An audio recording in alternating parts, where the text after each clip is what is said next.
Welcome to the seventh episode of Old New World. Last time we discussed this with the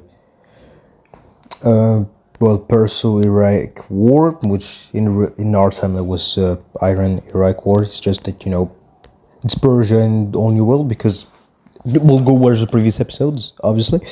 We also had Portugal becoming a republic, which is nice. I should probably do an explanation because I realized that I badly explained myself, but basically the reason the colony stayed with Portugal is because the revolts that were in the colony worked with the democratic revolution that was in Portugal, and they agreed to basically be equal and all that. So it's kind of I guess you could say it's the United Republic, the United Republics of Portugal, technically speaking. So just wanted to say that because I badly explained myself. Again, Hungary is still a kingdom without a king, and is still fascist, and the son of the previous dictator is still searching for a king. He's just not finding one because he's not trust. A little reminder for the alliances, because again, NATO is smaller than our timeline, so it's a French alliance with, France, West Germany, Luxembourg, Belgium, and NATO with Netherlands, Denmark, the UK, Portugal, Spain. So if I mentioned them in the French alliance, that means you just left and joined NATO, Canada, and obviously the United States. Makes sense. And we're left with also, the Soviets invading Afghanistan. So, you might notice that in Old New World, the Soviets are a bit weaker than in our timeline. So, Afghanistan is still receiving support from Pakistan and the United States. It's even worse for the Soviets because, again, not only are they weaker, but in only 6 months they already have more than 200,000 casualties. So that sucks. In only 1 year, the Soviet left no, they're not here. It's just left. They're no, nope. So that was a pretty big defeat for the Soviet. At the same time, you also have the nuclear agreement. Technically it's the non-use of nuclear agreement, which basically says if a country nukes another, every country does a nuke, is authorized to nuke them. And also, when a country makes a nuke, they're forced to say, "Oh yeah, we made a nuke." Yeah, it's really different than in our timeline. So, I'm sure in our timelines there are no countries that actually made a nuke and didn't say they made one. I'm pretty sure that never happened, right? Which country would do such a thing? What type of country would do that? I wonder, really. No, really. Why would you have a nuke and just say, no, you don't have one, and then do nuclear threat? Jeez, I really wonder which country did this. Anyway.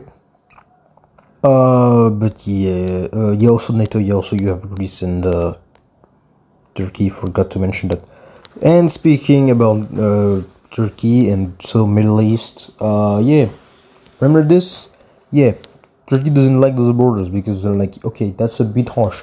And with support from other countries, not Greece, first of all. Wanted to mention that. UK, USA, France, Portugal. They're okay, maybe you should make the peace less harsh.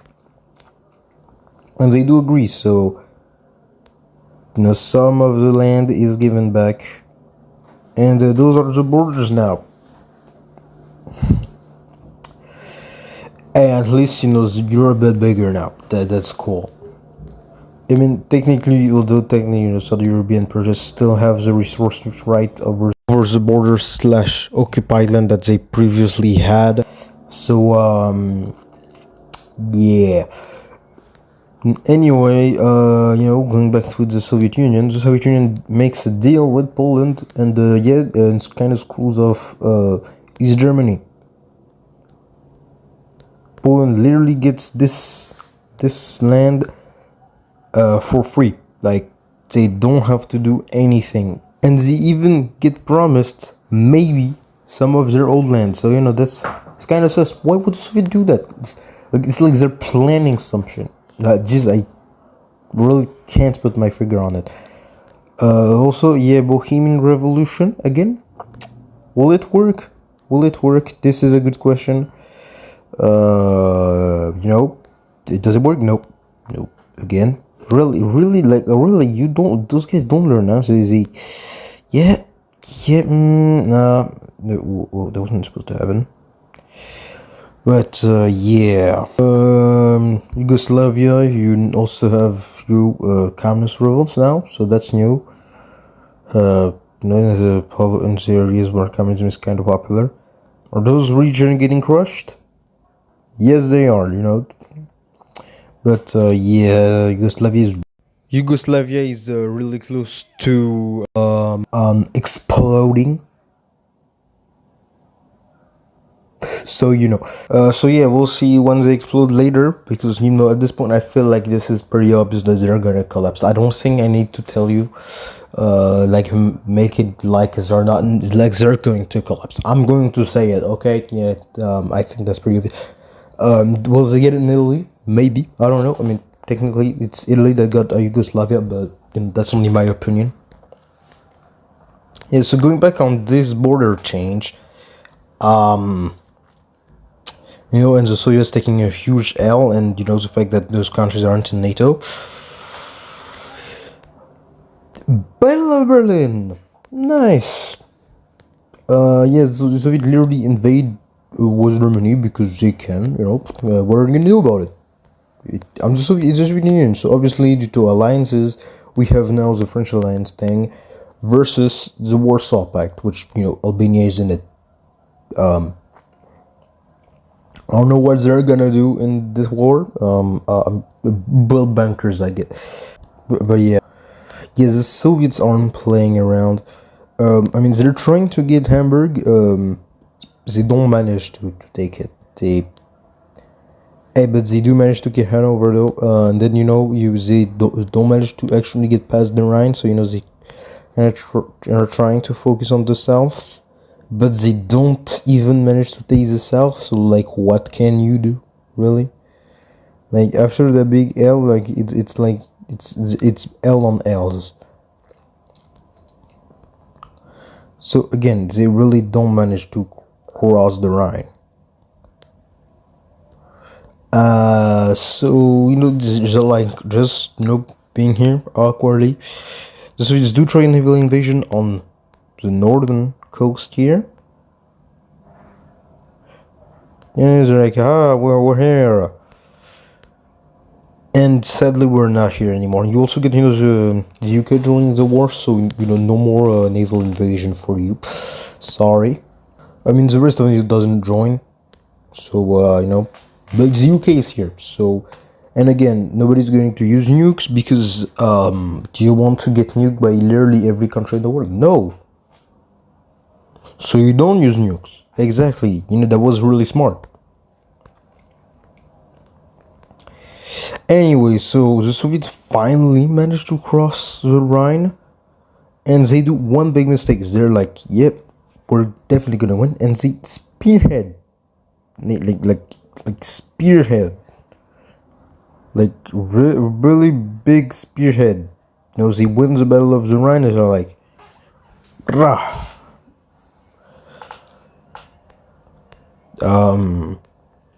That was probably one of the stupidest this military decision ever. Yeah, because that literally is a free victory for the French. Nice.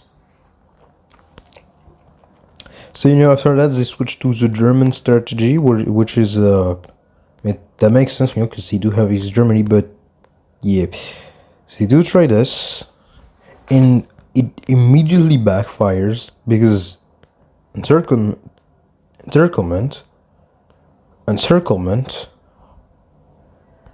and encirclement. So yes, I mean they do manage to get half of Luxembourg, so that's something.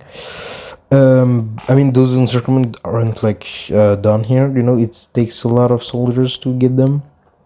But yeah, that wasn't really the smart decision. And you know, what the Soviets are like, yeah, no. So you know, they're now focusing on Belgium and actually, you know, doing the wave, which is basically send a lot of soldiers, and it does work. You know, they do manage to take a lot of land. But then you also have, you know, the fact that Germany isn't here, isn't dead. So, and also, you know, the fact that, you know, they kind of don't want to shoot here because, you know, there is Denmark here, and that would be stupid to fight NATO. So, you know, you get the Battle of Hanover, which is won by West Germany, and yes, Second Battle of the Rhine, which threatens a huge encirclement, which actually works because they completely forgot to actually protect their ears. So yeah, you're cooked. You know, with lack of supplies, you know, I mean, the Soviets do try to retreat, which that means they have to get past the Rhine, which kills a lot of people here.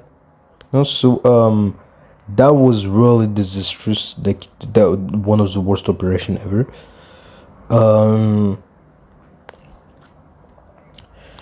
And you also have the Germans in the north, managing to actually cut them off, and that is a lot of death on the Soviet side.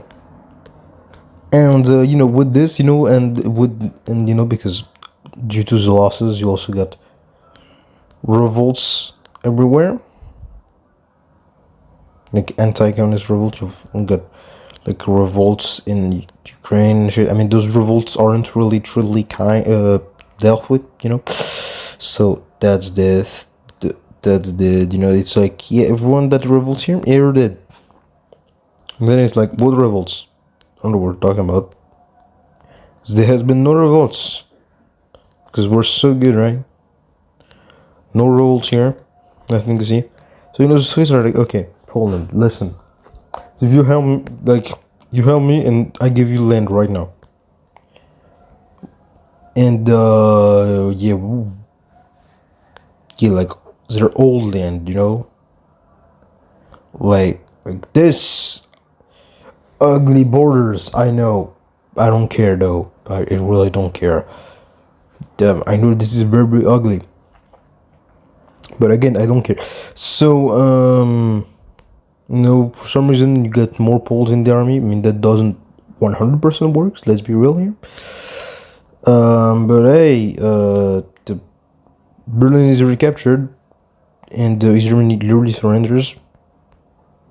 So unification, unification happens. So that's cool. That's nice even. But yeah, then you got the French entering Poland.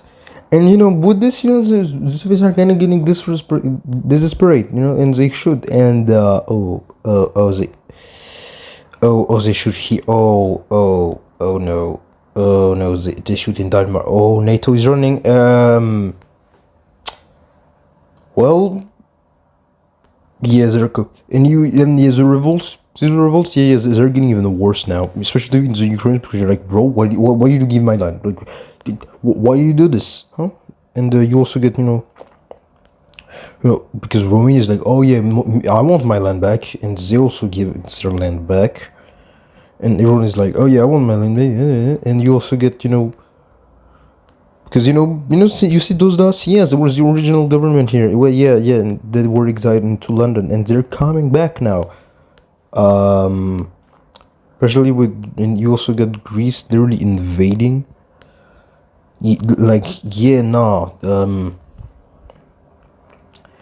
Those governments really aren't popular now.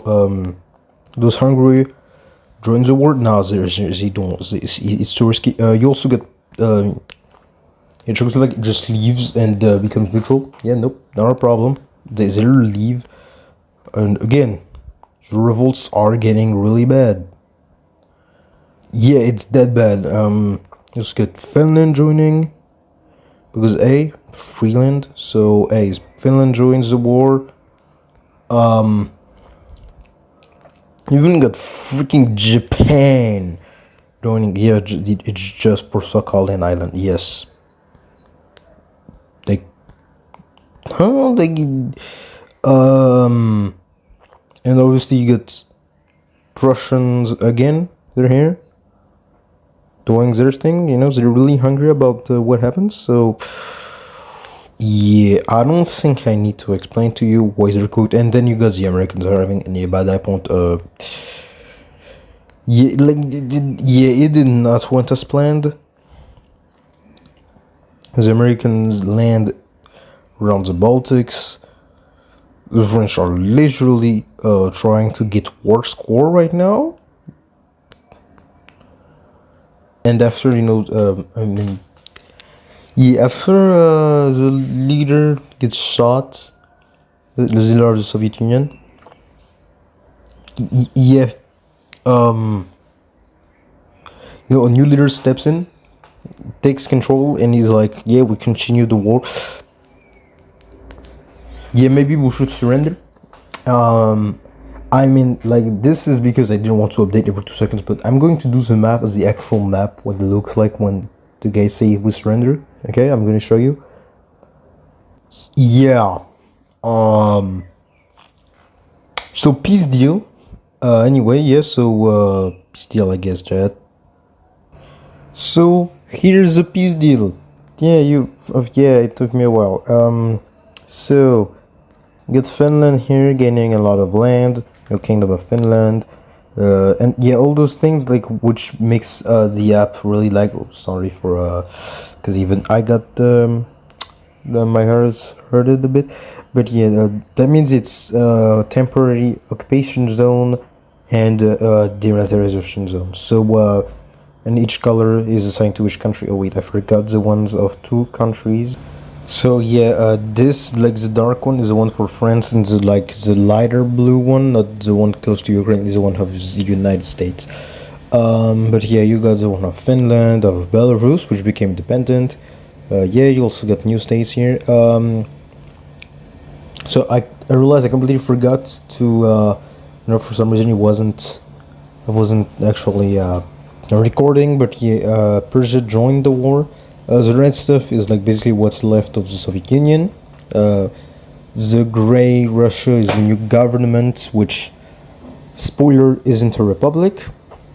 I mean, technically for now it is, but it won't be soon. You know, peace deal here. Oh, my bad, forgot to yeah, because that isn't yet here, and also yeah, forgot to put Luxembourg, and now they're here. Yeah, so this is a peace deal for Europe. So again, yeah, Poland, you shouldn't have joined with the Soviets. Yeah, Prussia was totally not forcefully unified with Germany now. And, well, yeah, you know, you also got, you know, so Bulgaria is a tsardom again. Romania is a kingdom again. So, yeah, Albania and Czechoslovakia are the only countries in Europe that are still communist. I mean, it's an issue also. I mean, these are also messing over here. But yeah, oh my god, it's really lagging with the occupation stuff. But yeah, that was it for today's video. Hope you enjoyed it. Don't forget to like and subscribe. That was Jan Paulo Historian. I hope you have a great whatever time of the day you have. And yeah, see you next time. My bad.